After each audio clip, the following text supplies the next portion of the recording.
Yes, yes. Hello, my friends. Hello, how you doing? What's going on, people? Welcome back. Another day in the United Sphere, in the United Life. Oops, let me turn that up. In the world that is Manchester United and supporting this unbelievable football club. And it gets crazier and crazier and crazier every single day. Obviously, now the latest situation to discuss is, of course, the fact that Michael Carrick will be appointed as the caretaker manager for United. You all will remember last Friday's video live where I said at the beginning and at the end of the video and at the beginning when we were going through managers that as of that day, I would lean towards it being Michael Carrick. It is certainly my understanding that a big part of the influence on this decision was down to things like the coaching issue, where United would not have coaches in there to support Solskjaer to some degree. I believe that to be an issue. That there would not be the infrastructure to back up Solskjaer if he were to go into the job, but also that, guys, it's a bit ridiculous to go back to what we've already done. Another factor is, of course, the truth that Carrick does not want the full-time job, whereas Solskjaer would have had aims to take over this full-time job. Now, we can discuss whether the fact that we're debating Carrick and Solskjaer in the first case is a problem, but maybe we'll leave that for another day. I think we've done enough on it. I think we are all feeling what we feel at this point in time. So yeah, this is a concern right now, definitely. But obviously, Carrick is here. I hope he does the best. Of the choices that were on the table, Carrick is the one I wanted. I thought Carrick makes the most sense. I think Carrick is a very competent coach. I think he's a good coach. I think he's fine. I think he's a wonderful guy, one of my favorite players of all time as well. Somebody I think that ironically didn't get enough credit when he was on the pitch back in the day. People didn't used to like him, but I think he's a great player for United, and I think that I think he's a good coach. And from a lot of the things I heard back in the day when Ollie was here, and Carrick and McKenna were his main coaches, I attributed a lot of positives from that time to Carrick and to McKenna. And that, of course, is why I view them in a certain way. In fact, when it all ended, I came away thinking those are two good coaches that I would have back at United one day in whatever kind of role for one reason or another, not saying under these circumstances. But I left feeling like they were intelligent guys, and I was very, very sad to lose both of them for the end of that season. I think if they had been able to stick around under new management, then it would have helped us in the back half of that year as well, because they had a lot of ideas. And that we definitely lost a lot when they departed after Solskjaer. Understandably, they did so out of loyalty to him as well as opportunity. There's also a factor of Darren Fletcher here, which, as I've mentioned, was complicated. And that's one of the reasons as well that I did not expect Ollie to get the job and that it would be Carrick, is because there was very likely to be complications between if Ollie was in the job in terms of Fletcher's role, whereas with Carrick, I think that there's more of a natural fit. And I won't get into that anymore, but suffice it to say, I know it to be true, and we'll leave it at that. So it is very likely here at this point in time that Michael Carrick will come in. Well, he's definitely coming in, and there is a decent chance that Fletcher will be his main assistant coach in here. Van Nistelrooy was discussed a little. Don't think that's happening. Not sure on that. Johnny Evans, obviously, and then we've heard stories about someone that he coached with previously or that Wilcox coached with previously coming in as another assistant coach as well. So there you have it. That's the reality. That's where we're going. That's the direction of travel at this point in time. Now, I'll be honest with you guys. I'm not ready to let it go, what has happened, because I've yet to see evidence of accountability. I've yet to see evidence of acceptance of the problems that we have. And in fact, the stories that come out now, today and further, are even more concerning than I've seen in the past. But they are also ones that I was aware of. And if you wonder why I've been almost so negative at the moment and so concerned at the moment about things, it's because of this. It's because of the things that I've heard and the things that have been said and the things that continue to present themselves as almost unbelievable issues at this club that have not been sorted out. This is what I'm talking about. Okay. Right here. Okay. Carrick's principal task will be to guide United back into Europe. A minimum target of top 6 finish was set last summer.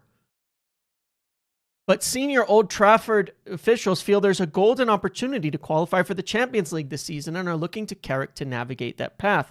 And if you look at my responses, I shared this in Patreon chat on the 7th of January. That's 5 days ago. That it was what I was hearing is that there was an expectation to get Champions League, and that would be the goal as well for the interim. Now, look, I've been called, let's step back a moment. I've been called utterly delusional and called out for, in my hypest of moments, where I was knowingly presenting an overly optimistic and delusional take, I've said that we should get Champions League with this team this year, that we could do it, that we could pull it off. Now, this was, of course, before Ruben Amorim was sacked. This was also at the start of the season. This was a lot of things. And I remember saying it at the time, and the amount of shit that I got, people bookmarking it, saying delusional, blah, blah, blah, all of that stuff. And it was. This was an overly optimistic from me as a fan. At my most delusional that I felt we would get Champions League this year. At my biggest thing was that we could maybe pull that off once we got a keeper in the door. That was also a qualifying statement, by the way. When I made that case originally, I was expecting that we could get a keeper in the door. But I don't run the football club. I'm not in charge of its departments. And you start to tally that. With Jason Wilcox saying, apparently, per Paul Scholes, saying we were just a few players away, and you go, oh my God. Oh my God. Everything starts to make sense. Everything starts to add up. We live in a fantasy land. We live in a fantasy land. We are run by a director of football that lives under the delusion that this club is somewhere it isn't. Top 6, 7th, don't do it, was, I think, a reasonable prediction. But it was also predicated for the last 2 months. The last 2 months, I've been saying, since October, November, I've been saying, we do have an opportunity to get into Champions League if we reinforce in the January market. And when we entered January, we were level on points for Champions League positions. We were level on points. And it would be very easy at that point in time to make the case that if we could add some players, that it was realistic. But instead, what did we get? No signings. Not happening. No long-term targets. None of that. Okay? That's what we were told. That's what the manager was given. And yet seemingly there was the quiet expectation that 6 was a failure with this team. That we should have been into the Champions League. These things don't tally. That we should have been in Champions League. And we're not going to go for transfers, but there's a golden opportunity for Champions League, but we're not going to. And you realize that what happened here is this is the problem with reactive management. They looked at the season and said, you know what? There's an opportunity. And instead, in the infinite wisdom, instead of saying, let's go get the manager that has us level on points, with that goal, instead of going and getting him support, you know what we're going to do instead?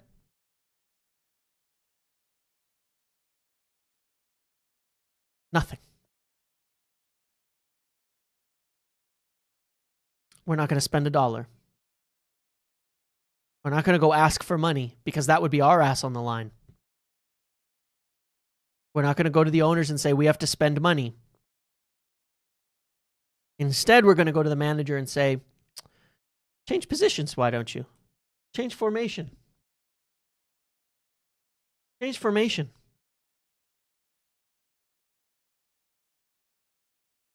Because I think that that's going to give us just the edge we need to get into Champions League. That's going to give us just the edge we need to get there. If you just change formations to what I think is going to work best as the expert in this area, that's going to get us those few extra points. Instead of having to go out and find players to help you, I'm going to tell you to change formation. And that's what's going to do it. And that's going to solve it.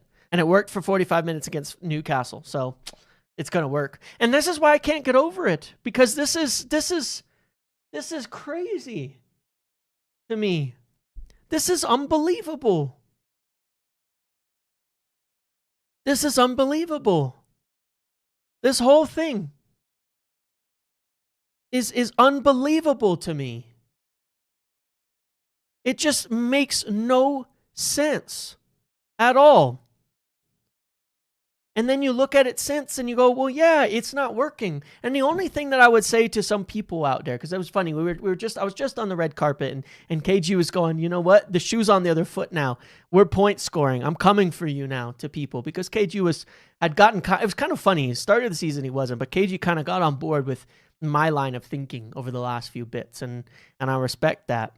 And I don't want to sit here and point score on people because the only person that it matters on is the club and the management and who they are and their thoughts. But I got to say to some people out there, okay?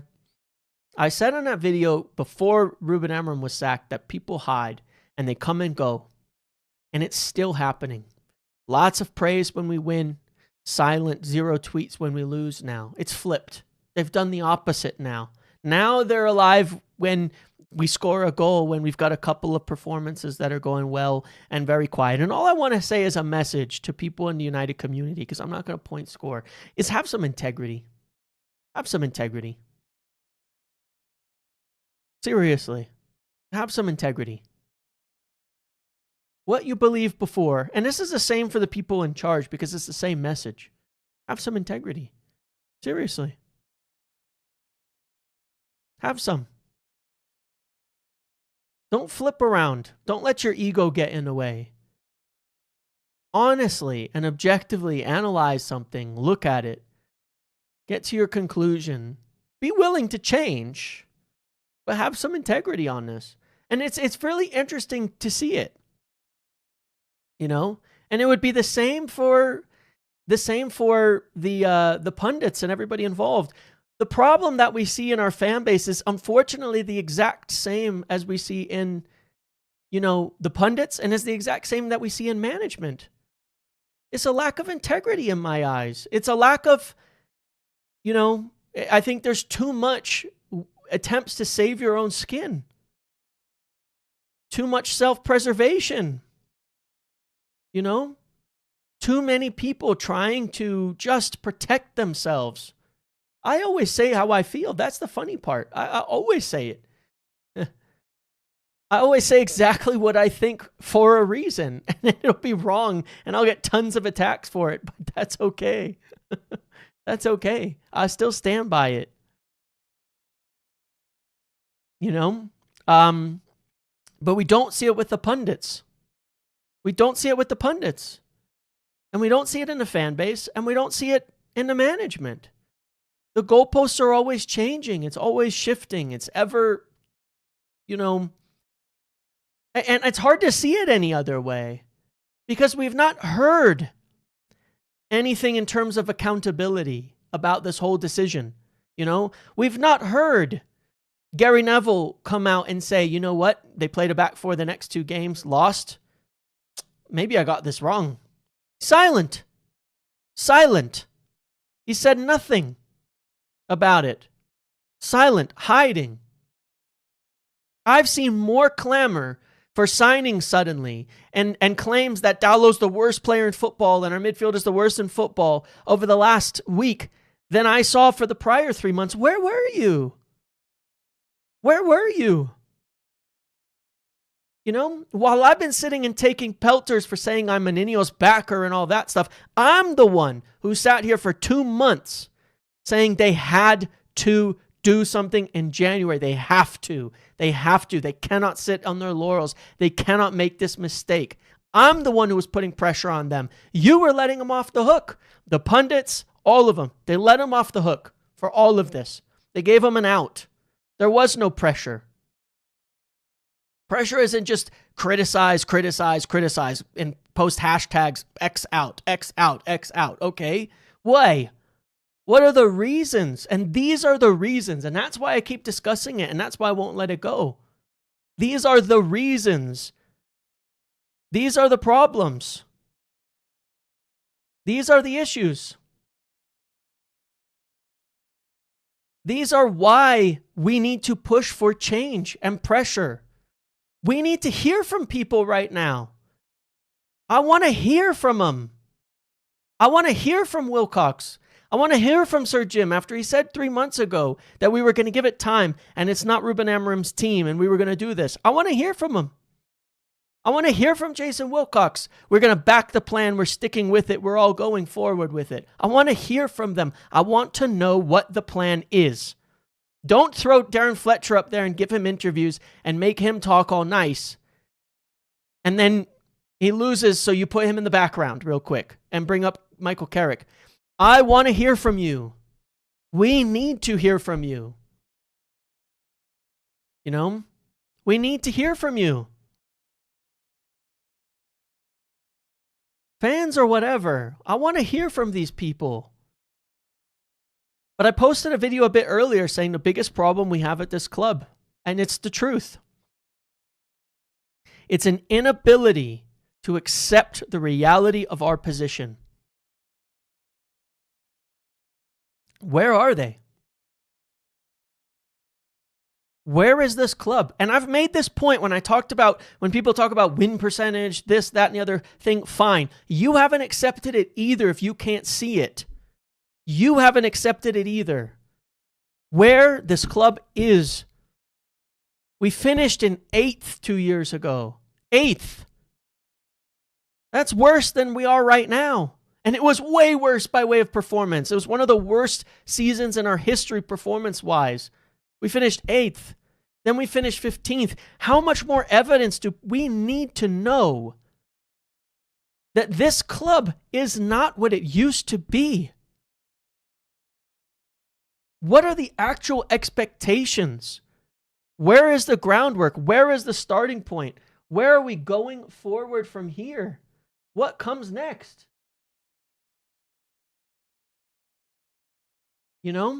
What happens? We're delusional. And you can't make good decisions from a point of delusion. We genuinely have delusions of grandeur at this club. That's why we get all this talk about the United Way, the DNA and all that, and I'll make fun of it because the people who are saying it, for the most part, have not accepted reality of where we are. What you want is idealist. What you want is what our aim should be, but it isn't where we are. And until we accept that, we cannot get it right. And it's why I have no faith in the right decisions being made moving forward, because we have not seen the acceptance of where we are. You know, we haven't done the intervention and had the addict sit there and say, I'm an addict. I've hit rock bottom. We haven't seen it. Instead, we're pointing Michael Carrick and assuming he's going to get us Champions League. What are we doing? What are we doing here? Like, this is crazy. This is crazy talk. And it ties it all together. It makes so much sense. It explains everything, because the same criticism I would levy towards some of you here, some fans, some pundits and things like that when I talked about Ruben Amorim and this season and where we are at, is they didn't see what we had done this season as progress, right? The only way you wouldn't see this as progress, what we had done this season, is if your expectations were higher. If your expectations were higher. If you believed that this was a third place club that was just temporarily broke, temporarily bad, that wasn't real. If you believed that, then yes, what we saw in the first half of this year was not progress. But that's delusion. I remember before the Europa League final, I made this point on this 13-minute video earlier that I would recommend watching. I made this video the night before the European final, and I said, I was terrified, like terrified for the state of this club. Terrified for the state of this club. Because I looked at it and I said, I don't think we've realized just how bad things are and how low we've gotten. You know, just how much the club has been run into the ground. I don't think we've understood it. I don't think we've seen it. I don't think we've realized it yet. Nobody's scared of us anymore. Nobody worries about us anymore. Nobody cares who we are anymore. Nobody goes to United and says, it's United. Look at that Brighton game. They showed up with their B team at Old Trafford and said, we're going to walk our way to victory here. We're not even going to break a sweat. And they did.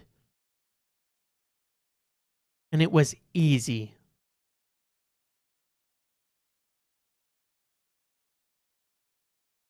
They never, ever moved into... They didn't even have to play with that much intensity. It was so basic. It was like a training exercise for them.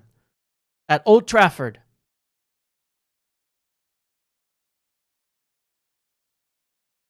That's the state of this club.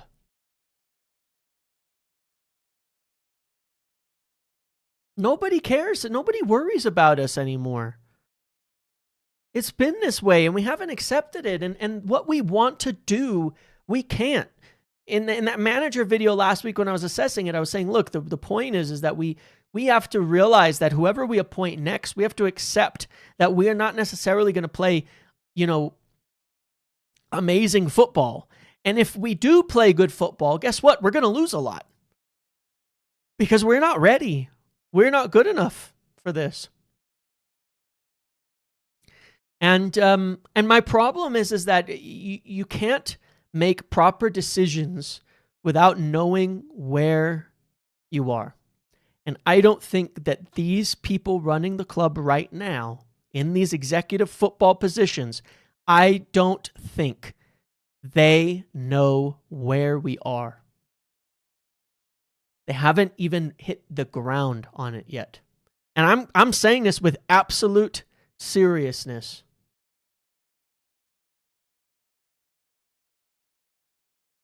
We made good progress the first half of the season. And it was a gigantic mistake to change the manager. Gigantic mistake. And I will stand by that until there is significant evidence to prove that I was wrong on it. Because I believe it firmly, 100%. I have no reason to think otherwise. Manager's not here. It's not going to make me popular with people at United to say this. I genuinely believe it, and I'm quite positive it's right. United have not accepted how bad it's been. I think what we were seeing was about as good as it gets with the team that we have. And that's it. I think that's the truth. And you may not like it. And if I'm wrong, I'll be proven wrong. That's fine. If I'm wrong, I will be proven wrong. And that's okay. And that doesn't mean, by the way, that Ruben Amorim should have been here next year. Doesn't mean it. Doesn't mean he shouldn't be here next year. Doesn't mean he should have been here in the next year. Doesn't mean he should have had his contract renewed at the end of the season or something like that. It just means that for where we were at, he may not have been the guy to take us that next step. We're not ready for that next step. Maybe we would have been at the end of the season. Maybe.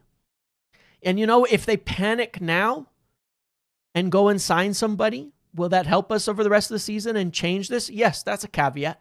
If they go and improve the squad now, then we could, depending on what they do, we would absolutely have a chance to do better. Because it is a squad problem. This is a consistent opinion. It's an understanding of the squad. Listen to me for a second, my guys. We've had Diogo Dalot doing this for 6 years. How can we be better? How can we be better? You know? And I brought up this graph. You're going to love this. I hope you're still here, Smokey. I brought up this graph in my video, and I want to explain this concept because it explains some of the things I've said well, but I think people need to get this because this is what progress looks like, okay? Here you go, Smokey. You ready? It's the plateau of latent potential, all right? It says results is this straight line, okay? Results is this straight line across. No, sorry. This is what you think should happen when you're trying to progress towards something, is this straight line across. You think it should be even, easy, straight, directly going up, nice, nice, nice. And the reality is, it goes really, really slow. Small progress, small progress, small progress, small progress, and then eventually it takes off. As long as you are progressing, it's huge. And right here is the biggest gap between expectations and where you're at. But on the other side of that, that's the valley of disappointment.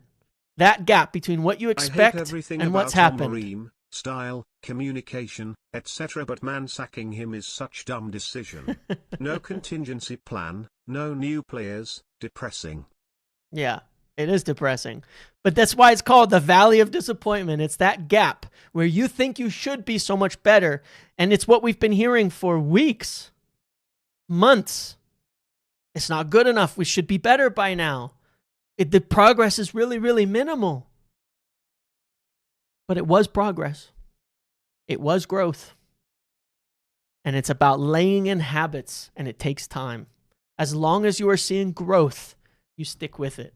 As long as you are seeing improvement, you stick with it.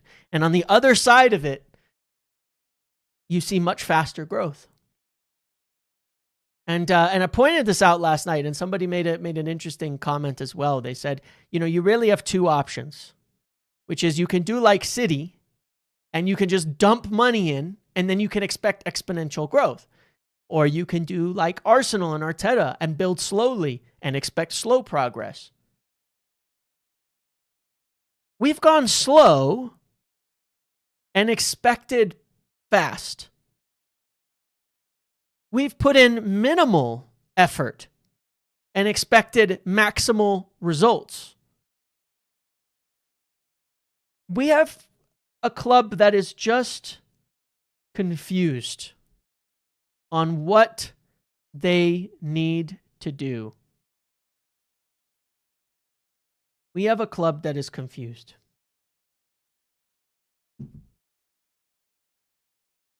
That's the reality of it. It's a club that's confused, that still hasn't accepted where it is and what it needs to be next. If we wanted immediate explosive growth, then we should have done immediate explosive investment. And you can say we have. You can say that we have. I disagree. United's wage bill is 5th in the league, so you can't expect us to be better than 5th in the league. It might even be a little lower. United's transfer spending is not even at the top anymore, so you can expect that. You know, it's just, this is the reality of things. We haven't seen enough, and our starting point is so much lower. We didn't do it. We waited until the final day to buy a goalkeeper, and we ignored the truth of it, you know? And we can all sit here and go, you know what? Ruben Amorim was wrong for wanting Watkins. Ruben Amorim was wrong for wanting Martinez because Lamens is good and Šeško is good. And you'd be right. But there is a missing factor, and this is the problem. Was Semenyo a sliding doors moment for the club and its manager/coach yes, situation? 100%. Feels like the wheels fell all the way off the car from that point. Yep, 100%. Because the missing ingredient there, and I'll get to your comment in 1 second, the missing ingredient between the players mentioned there, Emi Martinez and such and Lamens, is not whether Lamens is a good signing or whether Lamens is a good guy. It's that you can look at this dressing room over the course of this season, and it is blatantly obvious that this club lacks leaders. Look at what Darren Fletcher said. 180 minutes of management. 180 minutes of management. They're fragile. Says they have to be strong, and if they're not, that they should leave. That's what he was trying to solve by bringing in crazy guys like Emi Martinez. That the club is lacking in guys with the mentality to play for United. It's the truth. It's the truth. And as good as signings and as wonderful as I like guys like Lamens, and obviously I'm very happy we signed him, and all of that. We needed more for a reason. Like, there's a problem we haven't figured out yet, which is that this is a weak dressing room. This is a weak team. They are mentally broken. We talked about it earlier in the season. It was so obvious. They've got trauma. Like Darren Fletcher said, they're fragile. Some of them aren't strong enough. We didn't fix that problem this summer either.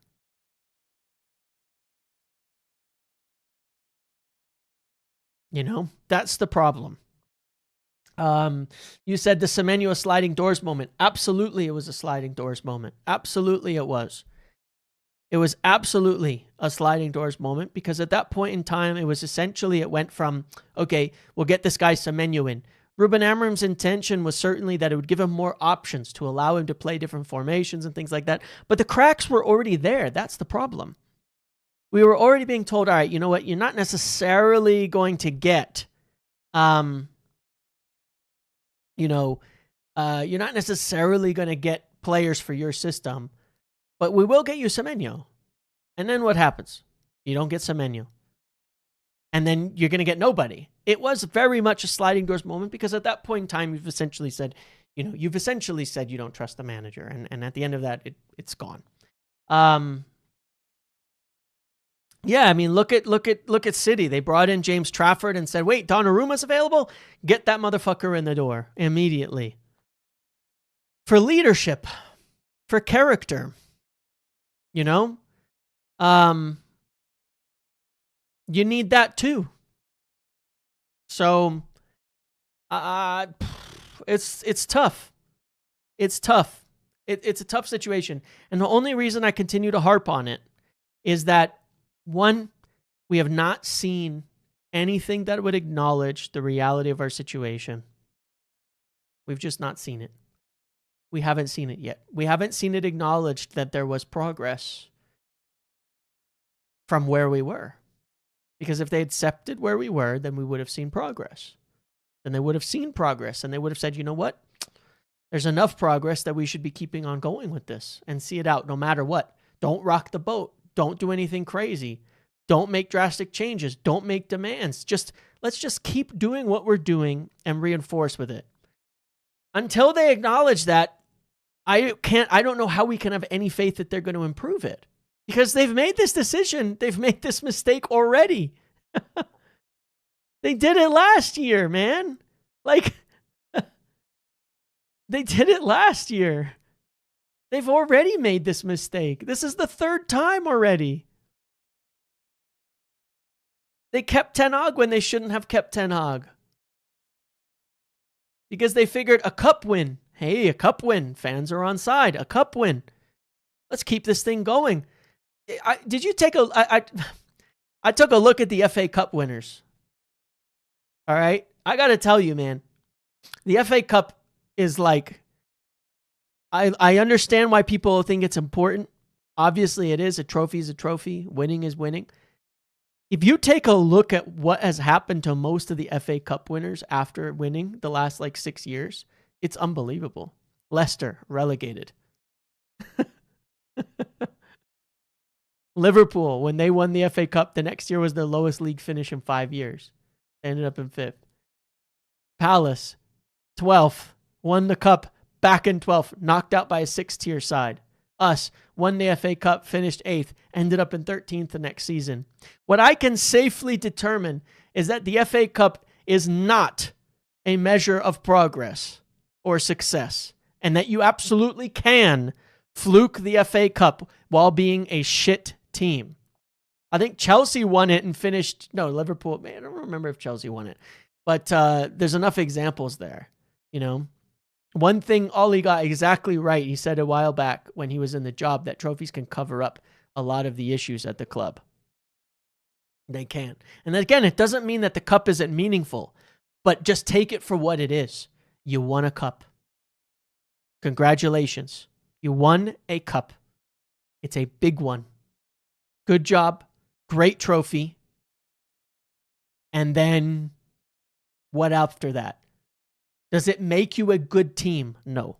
Remember Wilcox led the TTH Summer Decision BTW. Yeah, I understand. You know, I understand. You know, I do understand. Wilcox did lead that as well, or at least he was a part of it. He was in situ when that happened. And the funny thing is he was recommending different managers, but I guess my concern now is, where's the cojones on this guy? You know, when he came in, he said Ten Hag's got to go. And he started leading the charge for new managers. And then Sir Jim said, it's too difficult. And he said, all right, let's keep him. We'll go ahead. Where was the balls to say no, sack him? And then a few months later, no, Ashworth wasn't in place until after, officially, by the way. Ashworth wasn't in place until after. I know for a fact that Wilcox was strongly recommending his sacking. In fact, you can go find the Athletic article from Laurie Whitwell saying that on May 14th, 2024, that Wilcox was there presenting all the information at the executive meeting where they decided to sack Ten Hag and then bottled it in the months that followed. How did he let that happen? That's his job. How did he let that happen? And then months later, when he was director, or around the time Ashworth was there, he says, I don't know about Amorim. And they do it anyway. And he goes along with it. And then the next summer, I still have doubts about Amorim. You're director of football. No. And you just go along with it. And then as soon as Sir Jim starts pushing, you start pushing the manager and he gets sacked. And I go, where is your balls, man? Where are your balls to stand up for your job? If you think something, maybe you're right. Maybe you were right. Right? But then stop quitting. Stop backing down. That's your job. Stop backing down. That's why I spoke about integrity. It's about strength.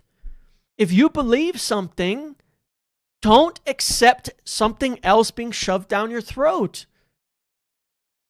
Stand up for it. Otherwise, you're bad. That's what's required of executive positions. That's what makes the best, that they can stand up for it. You think it was easy? Different situations. But you think it was easy for Michael Edwards to sit there and overrule Klopp? Obviously, different kinds of situations, and say, no, we should get Salah, period. Get Salah. We're going to get you Salah. Don't worry about it. We'll get you Salah. He did. But stand, man. Don't waffle around. The best executives are so firm and decisive in their decisions. They're not going to let someone else push something upon them. We need that kind of strength in our board. We cannot have people just being yes men. We cannot have people just accepting it. We can't. We can't, or we're screwed. You know, we just can't. Or we're in trouble, says, oh, how my nutsack aches for better days. Indeed. And it's like, when is this going to get any better? You know, some of these guys, by the way, just to make it really, really clear, you know, Wilcox might be right on a lot, but if you're right and you don't get your ideas across, it doesn't matter.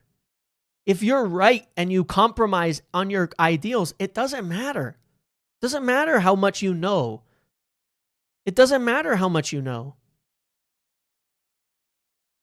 You know, if they've got different ideas, I don't know who's right. If Omar Barado is right, if Ruben Amorim is right, if Wilcox is right, it doesn't matter who's right. If Avell was right, it literally doesn't matter. What matters is that they're on the same page. And that if you're not on the same page, tell them, I don't agree. I can't do this if I don't agree. And they leave their, you have to do it. I don't know what to say, man. Like, that's what it takes at these executive levels, is a level of balls. You cannot get overwhelmed. You cannot get beat up. You have to stand by your ideas because you're responsible at the end of the day. We'll never know. We'll never know. Like I say, you have to be able to stand up to Sir Jim Ratcliffe. You have to. It happens in every business. Every owner is a meddling fool. Every one of them. And the people below them in these executive positions have to be able to stand up and stop them. They have to. Or we will go nowhere. Honestly, this is the most ranting I've done in years. And I can't let it go. I'm so frustrated because I just do not see why it's going to get better now.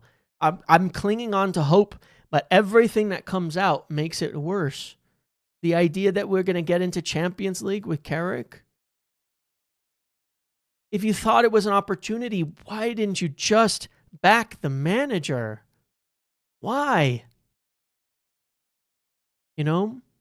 But look, this is why you get paid the big bucks. You know, I get it. It's hard. Push back on Ratcliffe. It's hard. But that's what best in class is.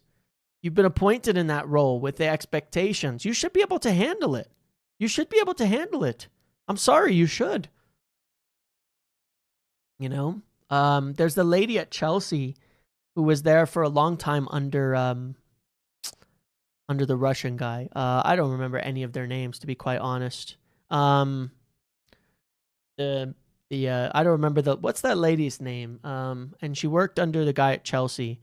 And the guy at Chelsea was the Chelsea owner, Abramovich was obviously like very, very, very demanding and all sorts of things. And I guarantee you that lady did not agree with him every single time.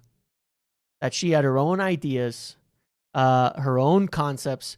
In fact, I know it for a fact, Marina, that she had a very, very strong backbone and wasn't just doing everything at the whims of the owners. And when he agreed, when she didn't agree with him, I'm sure she made her feelings known to the owner that she didn't agree.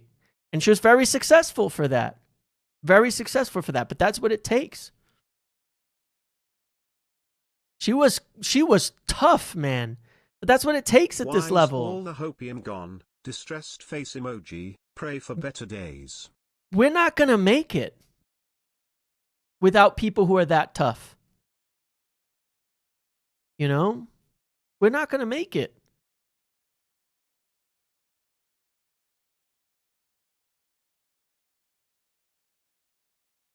You know, that's the reality. We're not going to make it without people who are strong in these positions.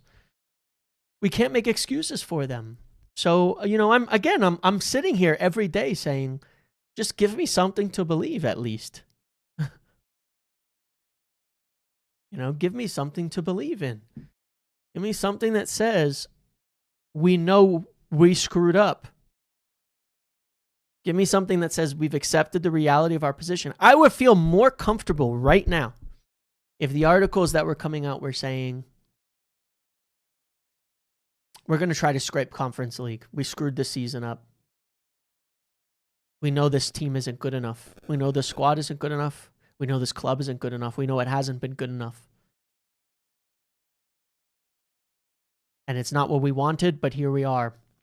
We're appointing Michael Carrick because we think he's the best chance for us to get back into Conference League at a minimum. So at least there is European football next year, which is a necessary requirement for the financials to spend money this summer.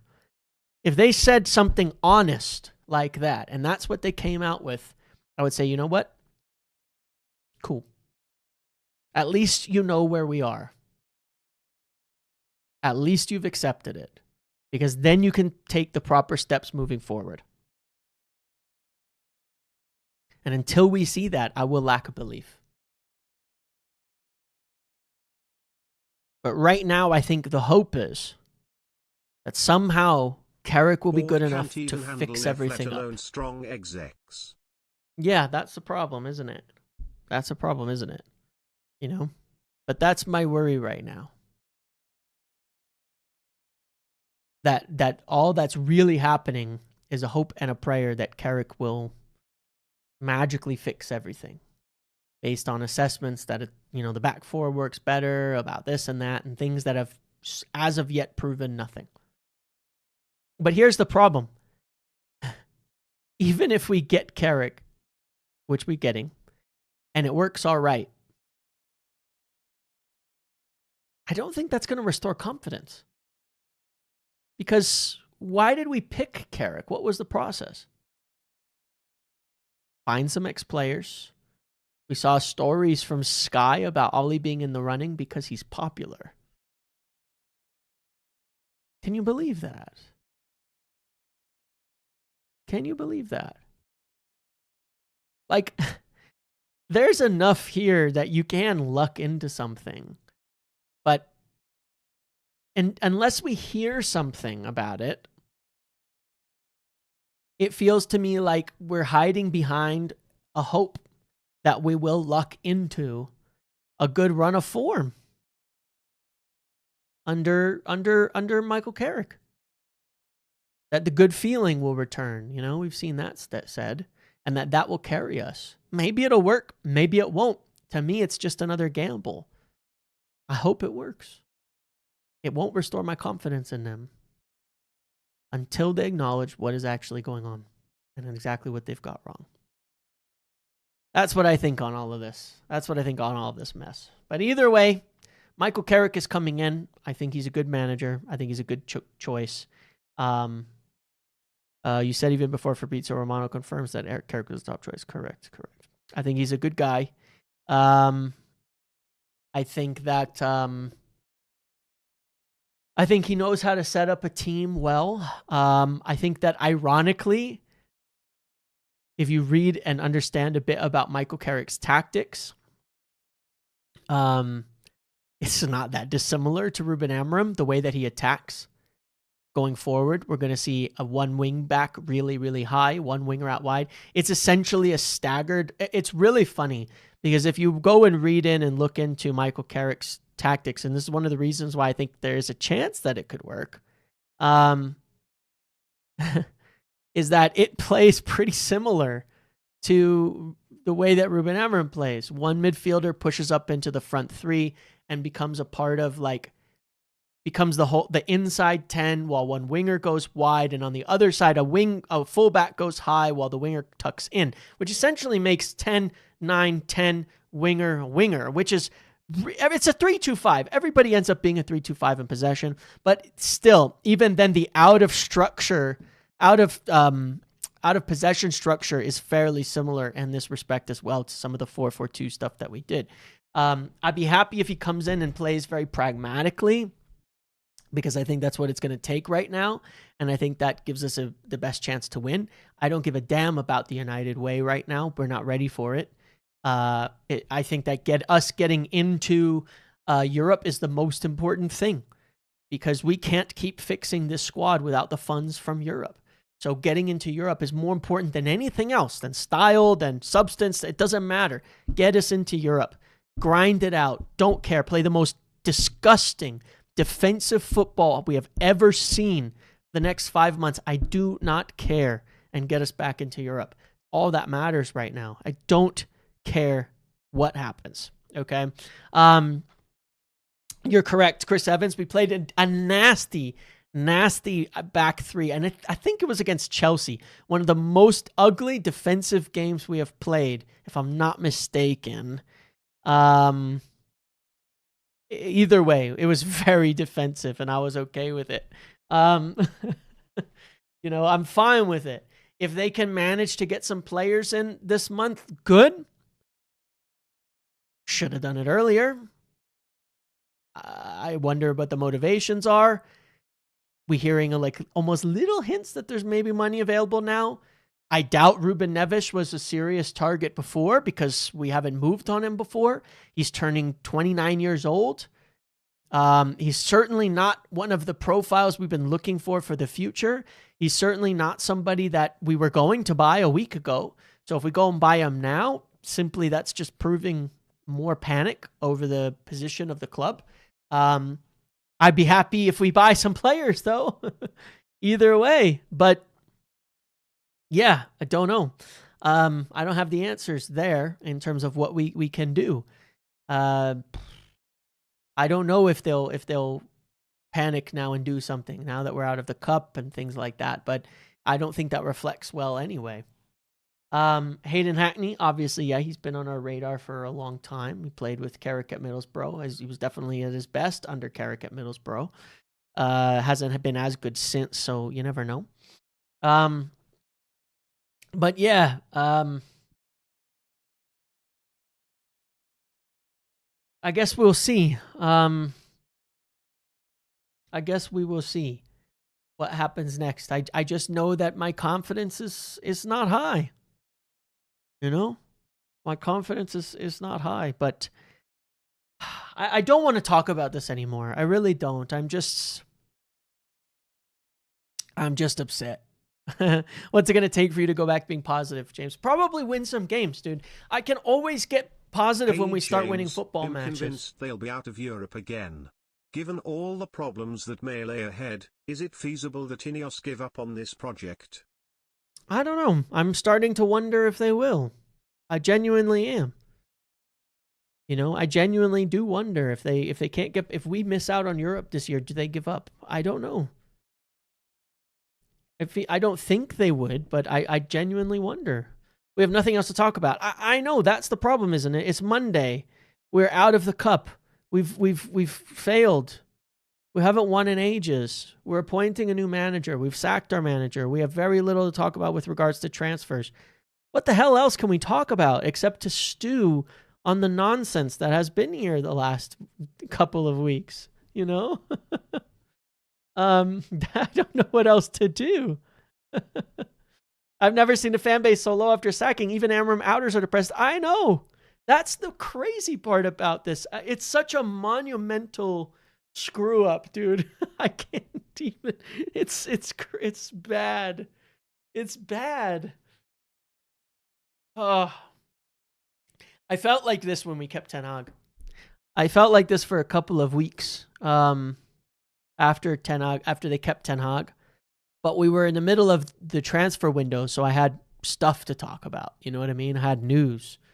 I had stories. We had transfers to talk about. The preseason tour was coming, We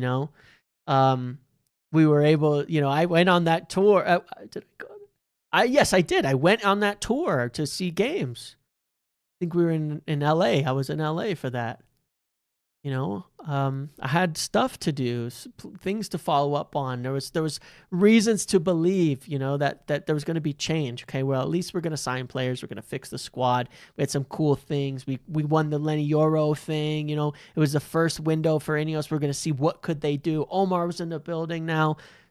Ashworth was in the building now. We had hopes that this was a blip. I don't know what right now. I mean, what's really funny too? Like, people say I'm saying all this simply because I liked Amarim. Well, okay, yeah, I liked him because objectively I thought he was an improvement over what we'd had. No other reason. I didn't even get to ask him a question during the press tour over summer. I got to speak to Ten Hag on multiple occasions. Got to ask him questions on multiple occasions.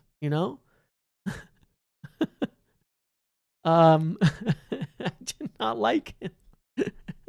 I thought he was doing a bad job, and that's pretty much it.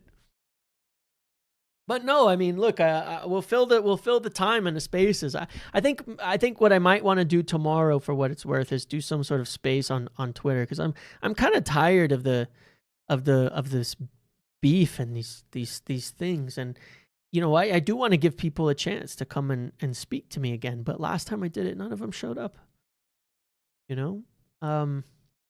It's messy times, and but I don't know what else to talk about. I don't know what else to talk about than this. But look,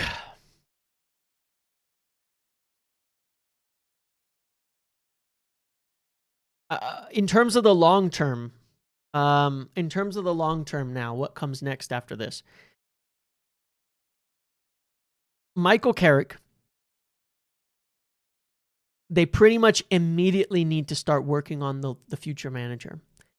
If they're smart, they can leverage Michael Carrick strongly into another manager afterwards, right? They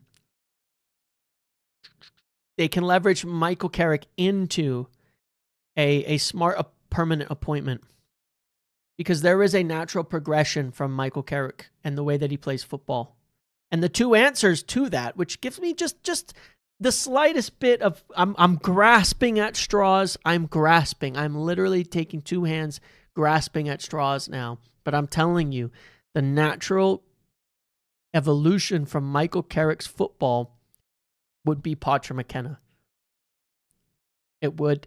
It's the most similar stylistically, and it could. And again, I already think they're two of the people that could fit the club very, very well for a lot of reasons. But there is a natural tactical progression from Carrick to McKenna or Pochettino. There's a lot of similarities with them, and so if it gives me a little bit of hope that maybe we're thinking ahead a little. I'm not sure about that, because I think we only hired Carrick because of the ex-player thing, but maybe I'm being delusional, grasping at straws, thinking they're actually thinking about the long-term tactical evolution of this team.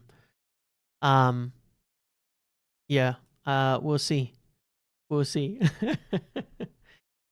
will see on that.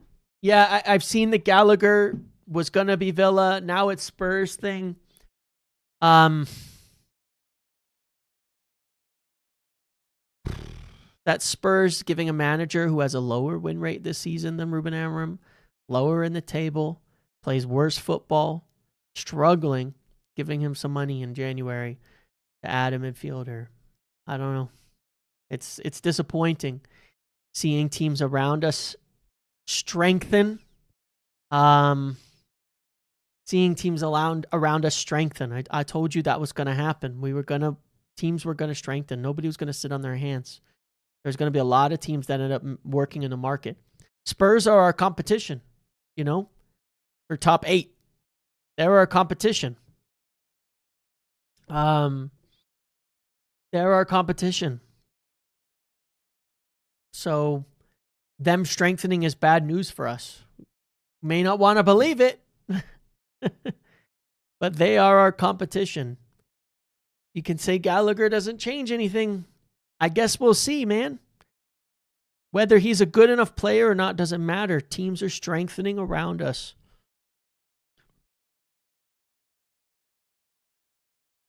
You know,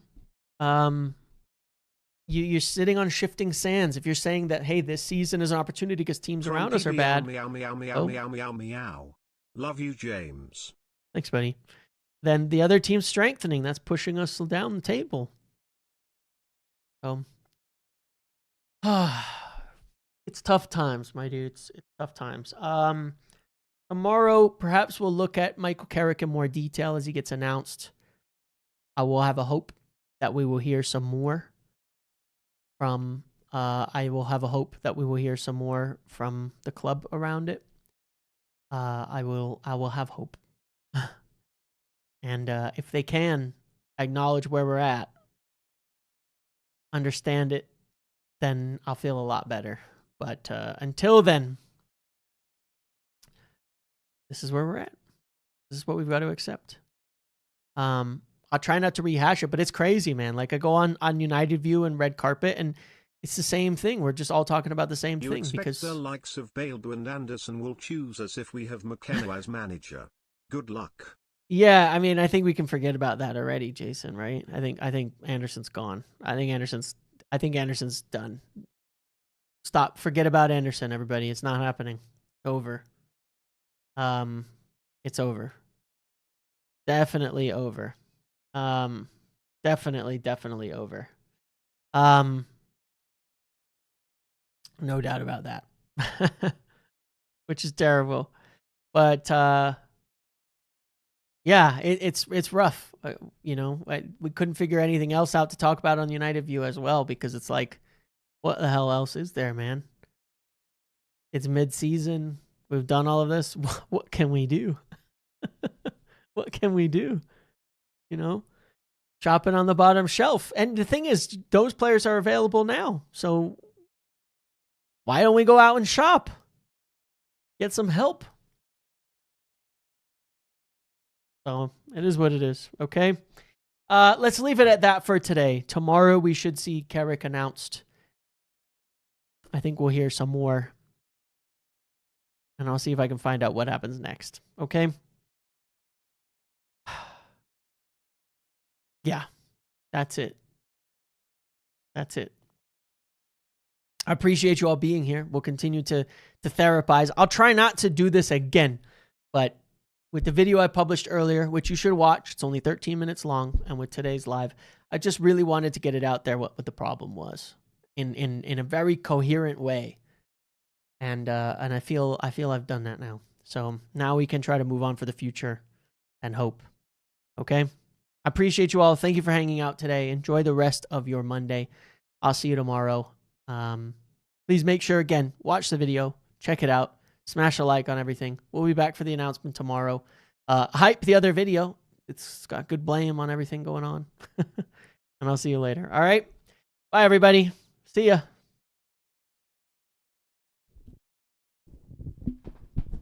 Oh, and the podcast will be tomorrow with Phil as well.